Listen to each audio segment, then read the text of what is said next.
हे कृष्ण करुणा सिंधु दीन बंधु जगतपते गोपीशा गोपिका कांता राधा कांता नमोस्तुते तप्त कांचन गौरांगी राधे वृंदावनेश्वरी वृषभानुसुते देवी प्रणमामि हरिप्रिये वांछा कल्पतरुभ्यश्च कृपा सिंधुभ्य एव च पतितानां पावनेभ्यो वैष्णवेभ्यो नमो नमः। जय श्री कृष्ण चैतन्य प्रभु नित्यानंद श्री अद्वैत गदाधर श्रीवासादि गौर भक्तवृंदा। हरे कृष्णा कृष्ण कृष्ण हरे हरे हरे राम राम राम हरे हरे। नमो विष्णुपादाय कृष्णप्रस्थाय भूतले श्रीमती भक्ति वेदांत स्वामिनिति नामिने नमस्ते सारस्वती देवी गौरवाणी प्रचारिणे निर्विशेष शून्यवादी पाश्चात्य देशतारिणे। So I humbly offer my respectful obeisances onto the spiritual masters, Srila Prabhupada and Guru Maharaj and all the Vaishnavas present here. By the mercy, I have been given this opportunity to speak, although I am completely unqualified. And this is my first class after the initiation, and rather it's the first class. So kindly forgive me for any mistakes or shortcomings in my presentations or in my words, and please correct me. So hope I improve my understanding in this service. I am sincerely grateful to my Siksha Gurus Arvind Padaravinda and Aparna Mataji and Premdatta Prabhuji for their blessings and for giving me this chance to speak on such a transcendental topic. So today we are going to talk about chapter 29. So this is a very important teaching which will reflect on how we have to come out from this material life. So can anyone be able to tell what was there in the last class? Any points?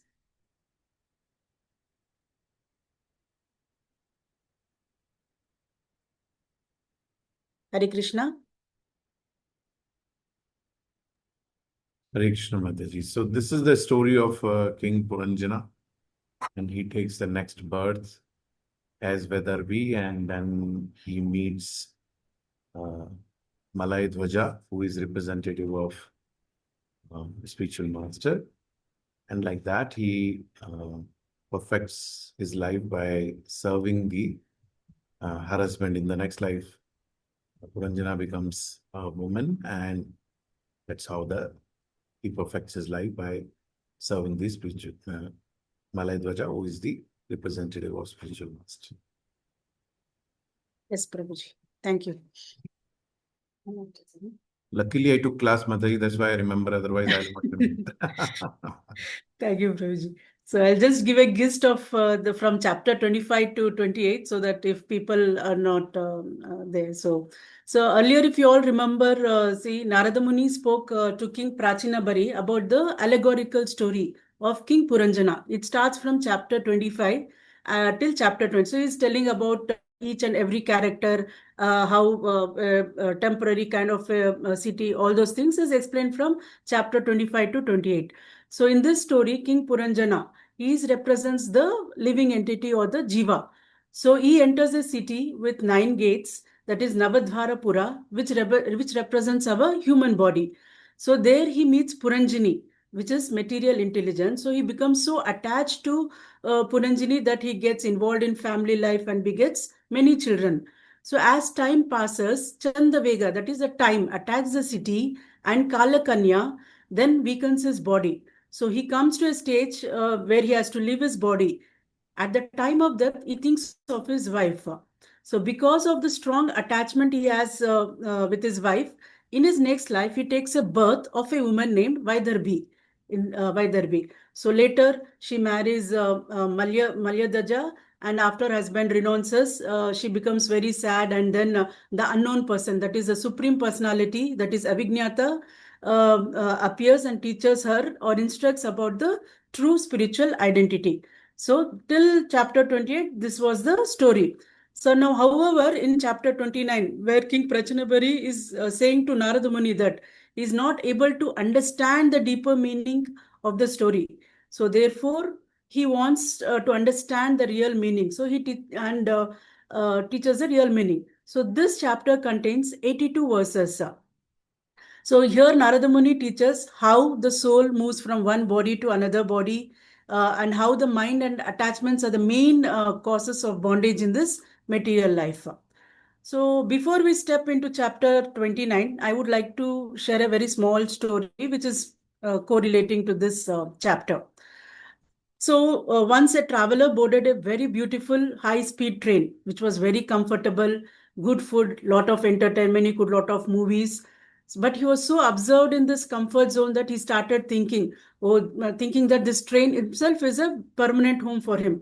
So he argued with his co-passengers, telling him that please leave space for me. So he wanted to make himself comfort in this train.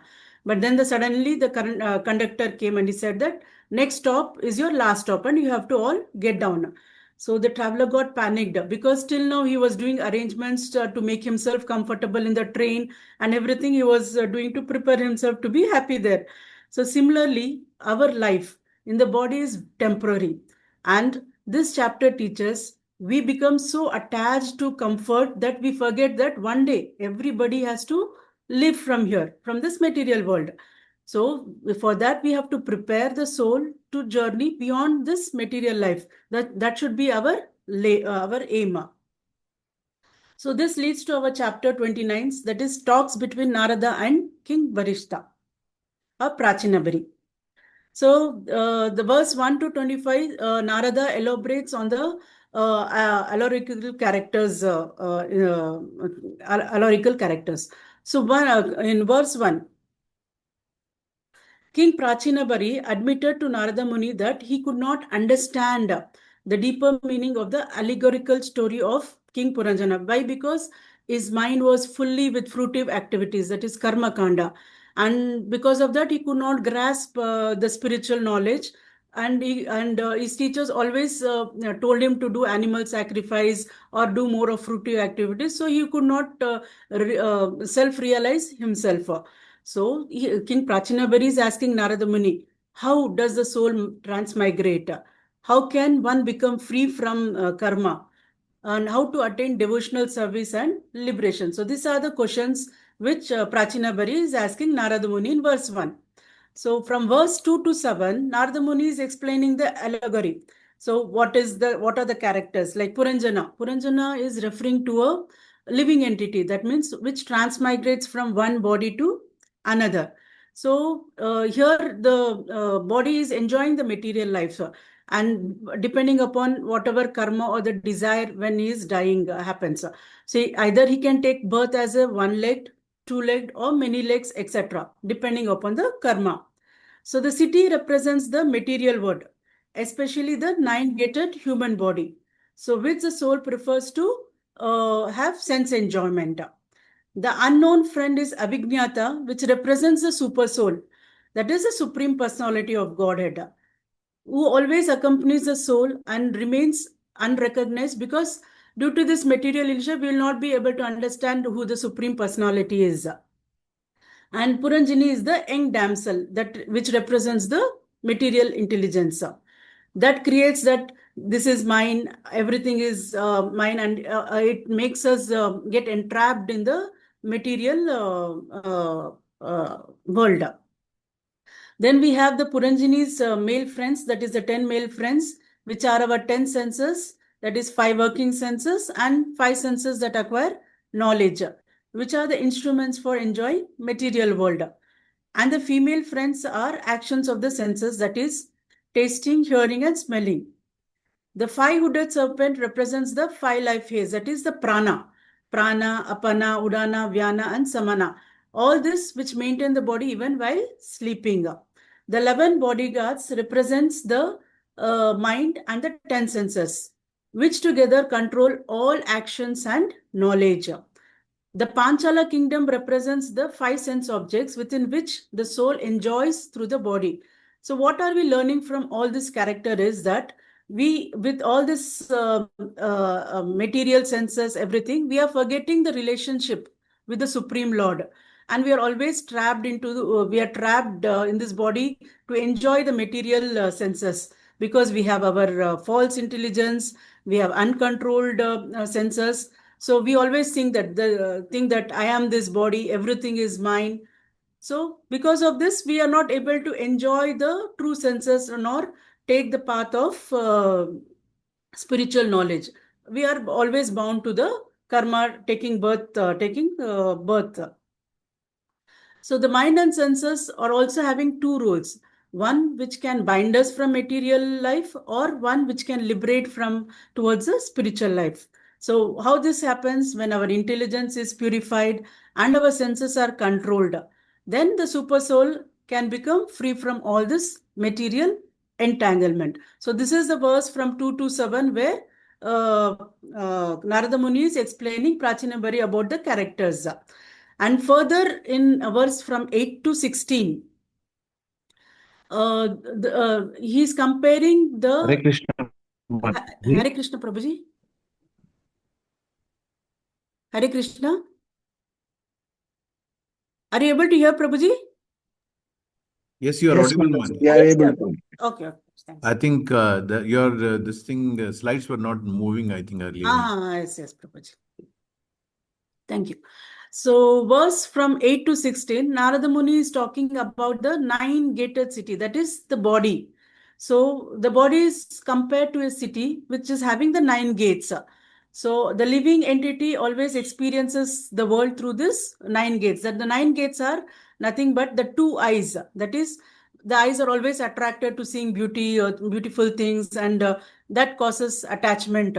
Like always, an insect gets attracted to fire. Then the nose, which always enjoys different smells, enjoys aroma. And mouth has two functions, one which can taste food, and one it speaks, speaking. And here's we can do it for two purposes. One, we hear about material topics and get entangled into the material thing, or hear spiritual knowledge and which will lead to our spiritual growth. And the lower gates, that is the genital and rectum, keep one observed in body life, and it gets connected to the material pleasure. The hands and the legs are helps in actions and movement, and act under the control of mind. Heart is the inner place where the soul resides, and mind is always wandering. It always wants to experience happiness, illusion, and distress. So the intelligence is the tune which guides the persons. If it is pure, it leads to liberation or right decisions. If contaminated, it leads to deeper material attachment. So what we can say or get from this verse from 8 to 16 is the soul is getting trapped by sense enjoyment through this nine gates. So if our mind and intelligence are controlled, then we can progress spiritually. But if the mind and intelligence are uncontrolled, then we always fall into the material entanglement. So building on this idea, there is an analogy, chariot analogy given in chapter 18 to 20, chariot body analogy. So I think everybody knows that in Bhagavad Gita, we have a similar example of the chariot. Can anyone explain the example of the chariot in Bhagavad Gita?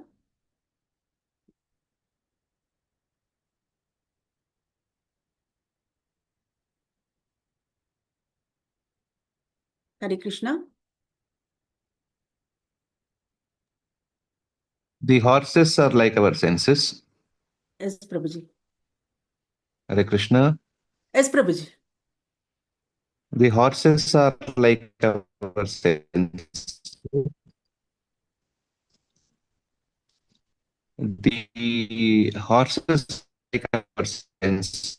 The ropes are like the mind. Hare Krishna, The Prabhuji, person your who's voice sort of is breaking. Prabhu, your connection is not good. I think you are not audible properly.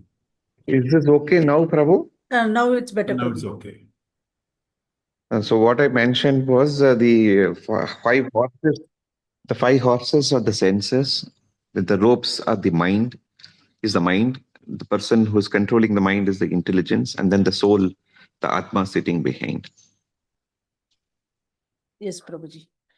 So, thank you, Prabhuji. So, what is the difference, the example given in Bhagavad Gita and Bhagavatam? So, mainly in Bhagavad Gita, it focuses on the structure that is of a human, that human being is a human body as a chariot, senses are the horses, mind as a rope, intellect as a driver, and soul as a passenger. But in Bhagavatam, it uses the same metaphor to illustrate the journey of the soul, how the soul focusing on the danger of an uncontrolled mind, how it will lead to the material entanglement. And also in this Bhagavatam, it continues saying that after this, the heart is described as the seat of the soul, where the consciousness and individual experience are centered within the body. The pleasure and pain act like binding forces because they keep the soul attached to material experiences. Pious and impious activities, that is the karma, are compared to the two wheels of the chariot because they determine the direction and course of our journey life. The three modes of nature, that sattva, rajas, and tamasa, are like flags on the chariot, indicating that the influence of material nature. The five life phase, that is the prana, apana, vyana, udana, and samana, they are the supporting forces that maintain the body. The 11 senses acts like the soldiers, constantly engaging the soul in interacting with the external world. So what we are learning from this analogy is that the conditioned soul is not free. It is carried by the chariot, that is our body, through material life, influenced by karma, nature's quality, life forces, and senses, until liberation. So one has to attain this through our spiritual realization. So how can this happen? So if our intelligence is clear and properly guided by spiritual knowledge, the senses and mind remain controlled and the soul reaches its proper destination. If the senses are not controlled, the soul is dragged, or the chariot is dragged towards a material enjoyment, keeping it in material existence. So I can just give a small example, like live to live everyday example. So a student is preparing for an exam and he sat down to study so that nobody disturbs. Suddenly there is a phone call. So he thought, okay, let me check. It's just 1 minute. Let me talk to that person. So once he's finished his talking, then he started opening the media. So he started watching movies, chatting with his friends. So he got distracted from the studying to this material activities. So his senses started wanting more to see about all this from the mobile. So after many hours passed, he completely forgot what his real goal was, that he had to study.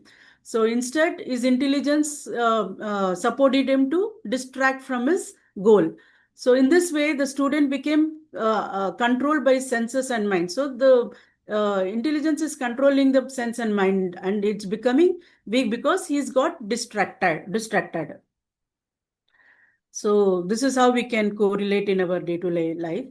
And verse from 21 to 24, Chandavega attacks on the city. So Chandavega represents the time, and the soldiers are day and night, which slowly reduces the life. Kalakanya represents the old age, which comes before death. And like diseases, which are the troubles, like they are the servants of death. And Prajavara represents suffering like fever, heat, cold. And in this state, the living being suffers from nature. That is all the nature, like Adi Daivika, Adhyatmika, and Adi Bhautika.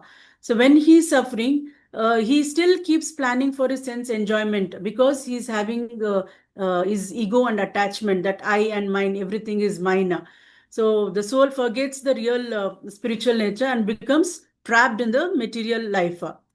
Because of free will, he chooses always to be in the material enjoyment and get influenced by the three modes of material nature. So this leads him to the karma and also fall into the cycle of birth and death. So verse 26 to 33, Jiva is forgetting Lord, under modes get different bodies. So in shloka verse 26 to 33, in this verse, Narada Muni is explaining that the living being is spiritual, but becomes attached to the body due to ignorance, false ego, thinking I and mine, and these actions create karma, and which leads to take them different bodies again and again. Depending upon the karma, again he falls into which thing, either a human being or a one-legged or a two-legged body. So sometimes he enjoys in this body or sometimes he suffers, depending on the mode in which he is performing. In this way, the soul is always wandering in this material existence, forgetting that the Supreme Lord, forgetting the Supreme Lord. So, with this, there is a wonderful example given by Narada Muni in 3031. Just like a wandering dog gets lower or higher bodies. Shutparito yata dina saramayo graham graham charan vindite yaddistam dandam odanam evava tata kamasayo jiva uchchavacha pata brahman upiri adova madhye vayati distam priya priyam. So in this, Narada Muni is explaining that the living entity wanders in this material life just like a wandering or like a street dog. Like how a street dog goes from one house to another house or from one place to another place to get some food, or sometimes it gets chased, or sometimes it gets into suffering. So in similar way, the soul moves from one body to another body. Sometimes it enjoys, sometimes it suffers, depending upon the desires or the karma. But still, it keeps wandering without a fixed goal. So he goes to different situation, but he never finds happiness. So this wandering continues because he identifies the body and forgets the spiritual nature. So according to that, he goes either to the higher planets, middle planets, or the lower planets. So the key understanding from this, what we can take is, so material desires never give permanent happiness. They're always fulfilling the material desires. The soul always keeps searching, okay, now from one desire to, okay, now we have got this, I want to achieve more. So it always increases one desire to another and one experiences to another. So what is the solution for all this? So we have to stop chasing this endless material desires, and we have to take shelter of spiritual life and seek connection with the Supreme Lord. Verse 32. Verse 32 says that all attempts to contract miseries are futile. That is, here the living entity tries many material ways to overcome these threefold miseries. However, all these attempts are temporary and ultimately fail. Real relief comes only through spiritual realization, not material arrangements. So there is a analogy given in verse 33 regarding this. That means whenever we have any problem, okay, we will solve that problem through any other alternative or uh, uh, any other alternative into that. So in this verse 33, escaping miseries is like transferring burden from head to shoulder. Yatahi purusho bharam shirisha gurum udvahan tam skandena sa adete tata sarva pratikriya. So Narada Muni is explaining that all these living entities keep trying to escape suffering through material adjustments. Like, for example, we are suffering from heat. So, what is the alternative? We switch on the fan. So, if you are having illness, then we take medicine. So, we are always finding alternatives to keep ourselves attached to this material enjoyment. So the living entity tries to reduce suffering by making different material adjustments. Like I said about entertainment, or if he's feeling stress, he will switch on the TV or he goes for a movie. So he finds some alternative. So this is compared to a person carrying a heavy load who shifts it from head to shoulder or shoulder to head. Now in the head, he's keeping some sack and he feels that it is heavy. So he shifts to shoulder and from shoulder to head. But thinking that the burden is getting reduced, but in reality, the weight is still there. So only the position is changed. Similarly, people are trying to solve problems through material means, but one misery is simply replaced by another misery. Thus, material solution do not remove suffering completely.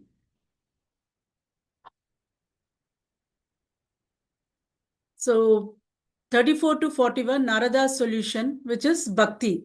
So 34 to 35, counteract not by hallucination, but by awakening to bhakti. And 36 to 41, only remedy is to surrender to Krishna.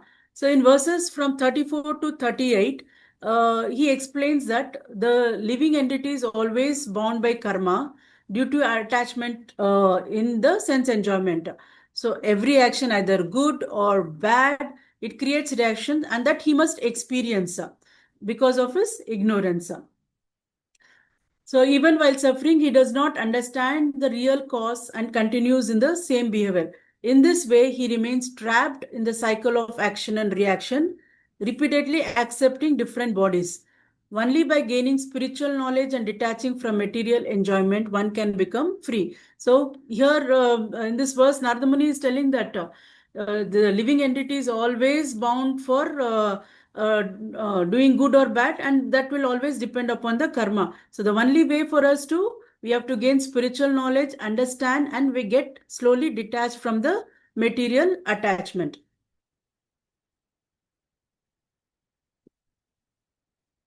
Shloka 39.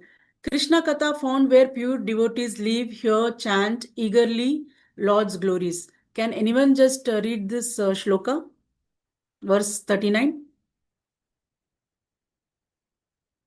I'll read, Mother. Verse 39. Yeah. Yes, यत्र yes, please. Bhagavat राजन् सदाहो विषदाशयः भगवद्गुणानुकथनां श्रवणव्यग्रचेतसः. Thank you, Prabhuji. So in this verse, Narada Muni is saying that wherever pure devotees gather, their hearts are always clean and peaceful. They're always eager to hear and speak more about the qualities, the pastimes of the Supreme Lord, the form. So their mind becomes fully absorbed in hearing, chanting the glories of the Supreme Personality of God. In such association, the living entity gradually rises from material attachment and becomes spiritually consciousness. Verse 40. Drinking Krishna Katha eagerly through years release one from hunger, thirst, and lamentation. Can anyone read this shloka?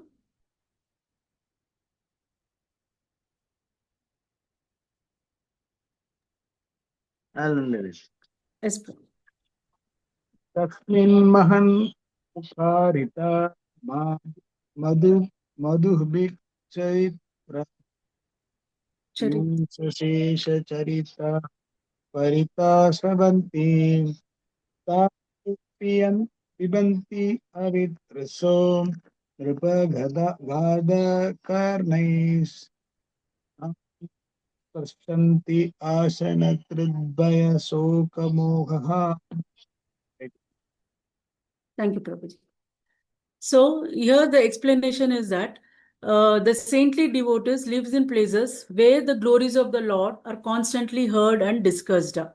They're always engaged in hearing and speaking spiritual topics. So such association helps the living entity become detached from the material life and progress spiritually. This is a continuation of 39th verse.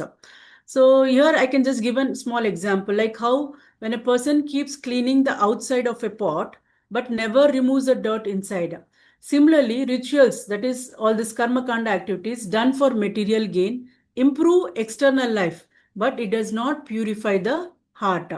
It's again just like watering the leaves of the plant, but ignoring the root. So the plant will not grow properly. In the same way, rituals without devotion will not nourish the soul.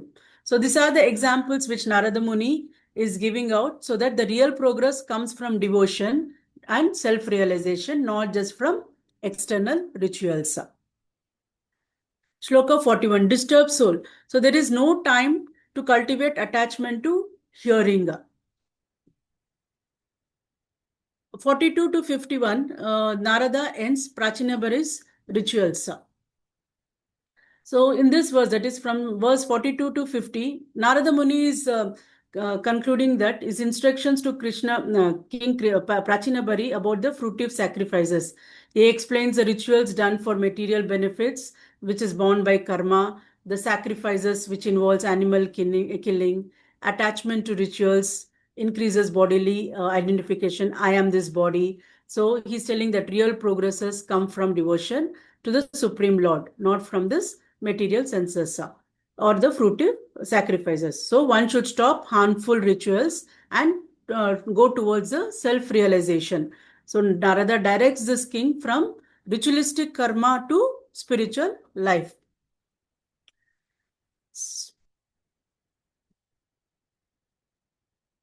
Shloka 51, result of worshipping Lord. Sa vai priyatamas chatma yato na bayam anvapi iti veda sa vaya vidvan yo vidvan sa gurur harir. So, in verse 51, Narada Muni is telling the king to stop all the actions done which is for material results or happiness, because they only keep him bound in life after life. Instead, he should start developing spiritual knowledge and devotion to the Supreme Lord. So, by taking the shelter of the Lord through bhakti, one becomes free from karma and the cycle of birth and death and attains real happiness.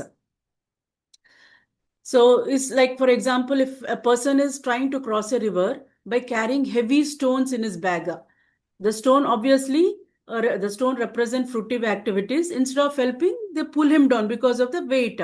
So Narada Muni tells the king to drop the stones, that is, give up the karma and take a strong boat or the bridge, that is bhakti or devotion. Only then he can safely cross the river of samsara, that is the birth and death.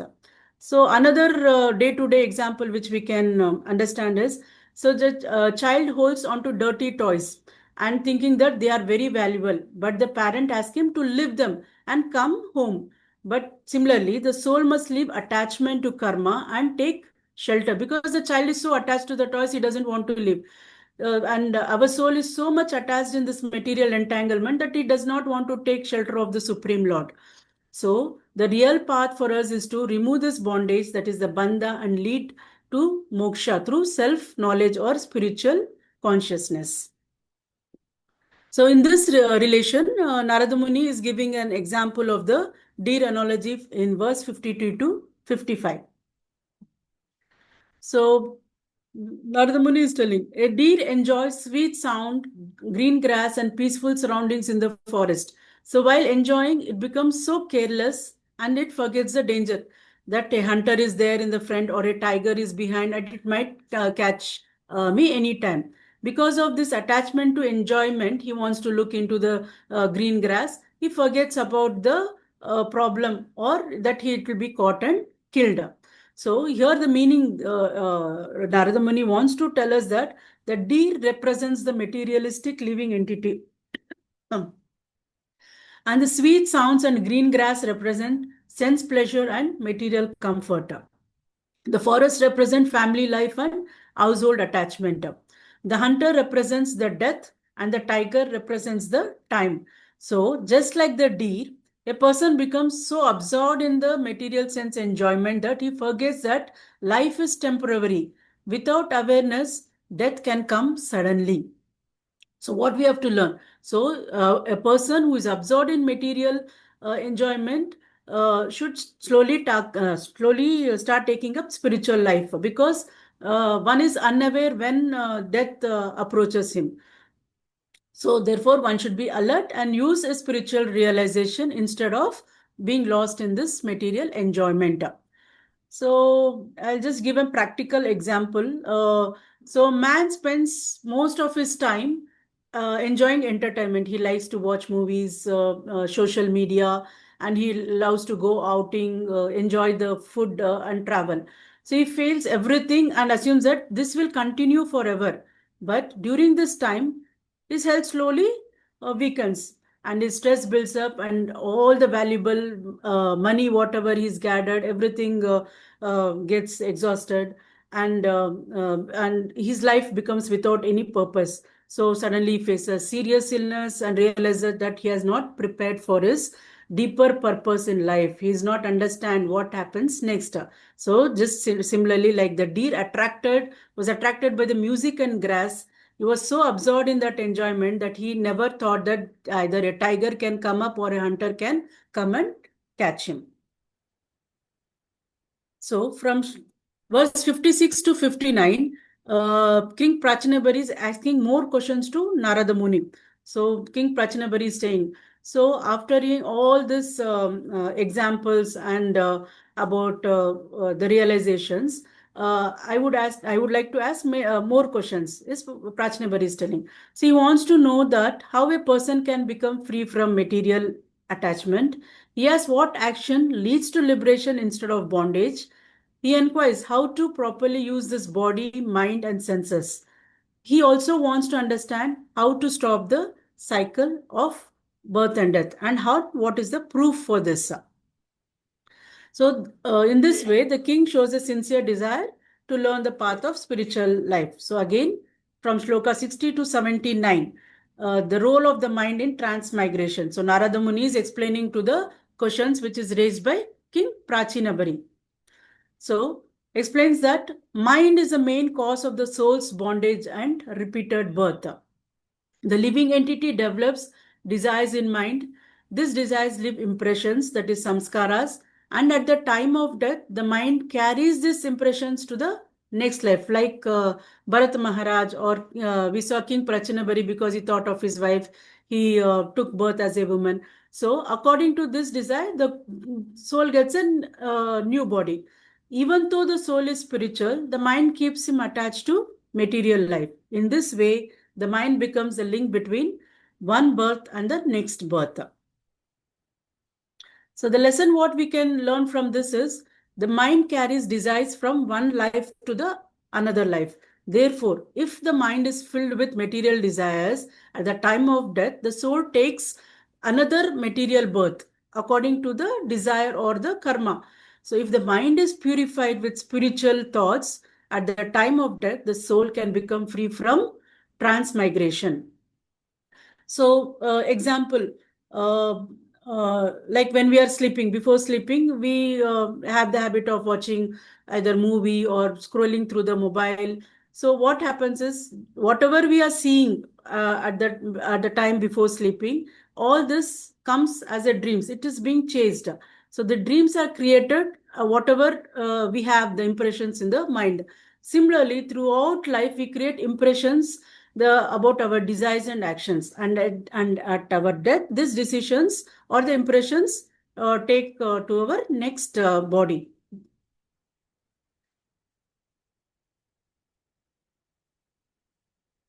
So Nada Muni explains about the body that we have to give up all this material thing. So from Shloka 71 to 73, he's explaining the dream analogy related to this. He explains a dream example to explain the transmigration. Just like a person in a dream forgets his present body and experiences a new situation, the soul accepts a new body after death. In a dream, one may see himself very happy, very fearful, or in a different place. Even though the real body is lying elsewhere, similarly, at death, the mind creates another situation based on his past desires or the karma, and the living entity enters another body according to that.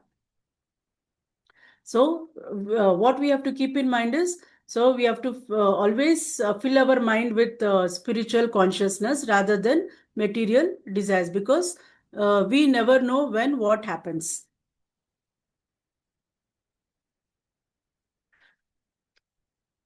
So Shloka 74 to 79. So in this verse, Narada Muni is explaining how the mind carries the soul to the next body. So subtle body, that is the 5 pranas, 3 gunas, 16 transformations with consciousness, and how subtle body accepts bodies and experiences different emotions. So here Narada Muni is explaining that the mind carries the soul to the next body. The living entity develops desires and attachment during life.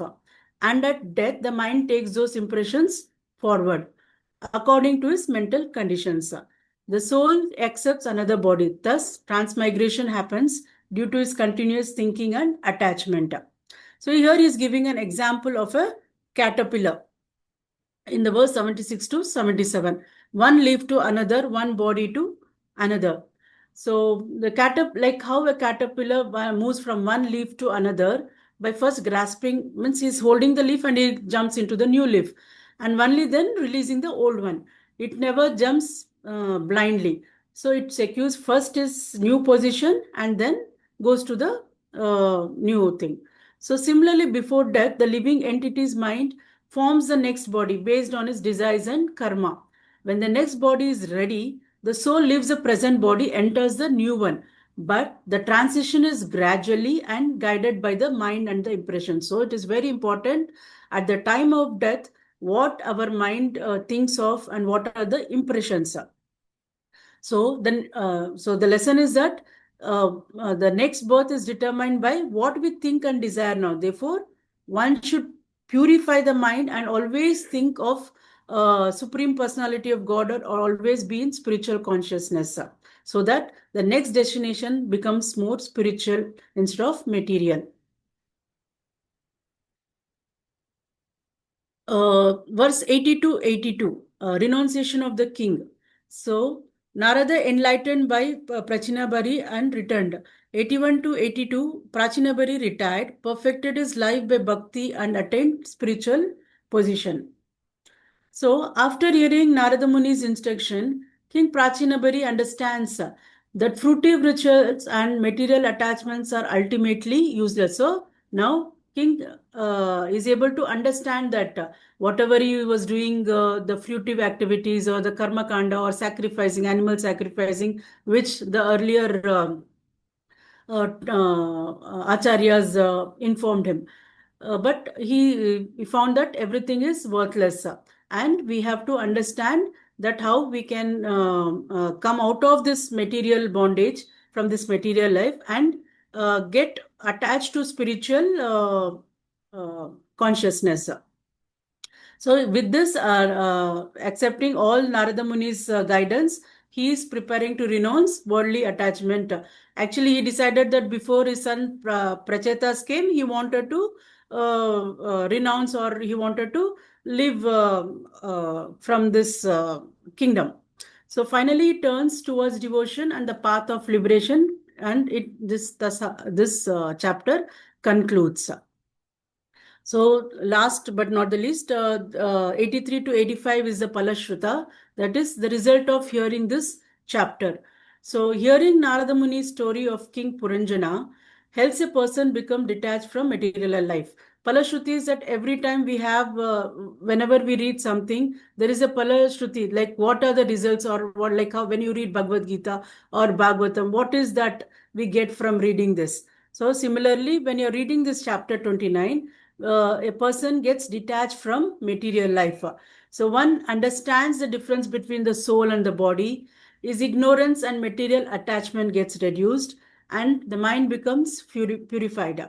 So one develops spiritual knowledge and devotion to the Supreme Lord. So this gradually leads him to liberation from birth and death. So he can overcome from this bodily identification. So I'll just conclude this by a small example. So a man was carrying a heavy bag of useless stones, thinking that they are very important. So a wise person told him to drop it, but he didn't want to let it go. He let it go. But at last, when he let it go, he felt very light and happy. In the same way, King Prachinabari realized that material attachments were like the heavy bag. When he gave up them and turned towards the spiritual life, he felt peace and moved towards the liberation. Hare Krishna, Prabhuji. Hare Krishna Mataji, thank you so much. I think I don't know, 85 shlokas are there in any chapter. I don't remember. When I was last time preparing for this thing, I was just looking that whoever is going to take the next chapter is going to have tough time.